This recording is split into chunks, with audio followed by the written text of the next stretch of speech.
So you want to cut chips like a pro? So I'm going to show you how to do it, and it's not like opening a can of Coke. And here, should you do that, that's what we call hooking. All right, so we're going to go through the basic fundamentals of how to drop cut your chips. When I'm teaching my students chip work, I will take a chip, place it on the card, like so, and I'm going to mark it. And the same on the other side. Now the card serves two purposes. Number one, right now I have 8 chips here. Number one, this card is going to go between the 3rd and 4th chip. And the red chips are going to go on top. Now, the card should go at 12 o'clock. And with your right hand, these 2 fingers are going to come in, and your thumb is going to come opposite. So you're holding the green chips with these 3 fingers. Now, if you grip the chips too tightly, this impedes the index finger in a moment. So you want to pick them up gently. So as you can see, I'm not really holding the red chips. If I turn my hand all the way, they'll roll out. So the card is at 12 o'clock, the 2 fingers, then my thumb. These are going to hold the green chips. My pinky is going to come around to 5 o'clock. And the index finger is going to relax against all the chips. Right here, this is the key. And the tip of my finger is sitting on the card. And the finger is just going to lift. So you're holding the chips with 2 fingers. So as you can see, these are opposite each other. So 2 fingers, the thumb, bring the pinky around to 5 o'clock. And you want to turn the hand so you can see where your pinky is. And this hand is going to go this finger is going to go directly opposite.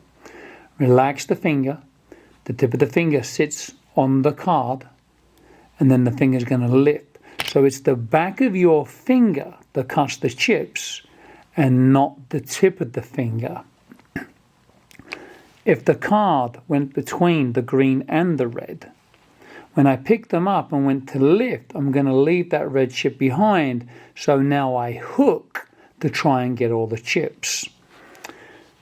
Cutting chips is being proficient, and proficient makes you quicker and faster. So slow is smooth, smooth is fast.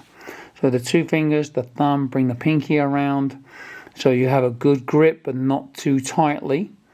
And when you practice this at home, go light and get it right. So the finger wants to go into this position, not this. This is hooking. When you do this, this is hooking chips, no hooking. So there are different hand positions for you to cut the chips. Now the ideal goal is for this finger to bend this way, not this. This is hooking. The reason is, when I'm using the back of the finger to hold the chips, I have good control. When I'm using the tip of the finger, I have no real control of the chips that are in my hand. So cutting chips is a basic fundamental, and it's something that we're going to take to every game. So I push the chips onto the pinky, and I'm holding them like this. Now, some people, when they put their pinky on the table, the hand collapses. And so in this scenario, they will either use the thumb and the pinky, and now you're pushing onto the thumb. And the thumb is taking all the weight, and the pinky is playing tag along.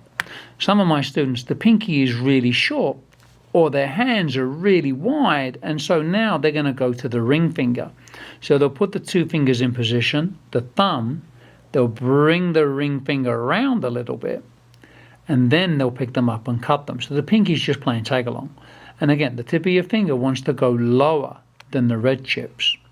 You're going to close and walk them down. And the same thing with the thumb. When you're holding it like this and the thumb has all the weight, you're going to close, bring this finger down, and then you're going to walk them down like itsy bitsy spider. Practice makes perfect. Go light and get it right.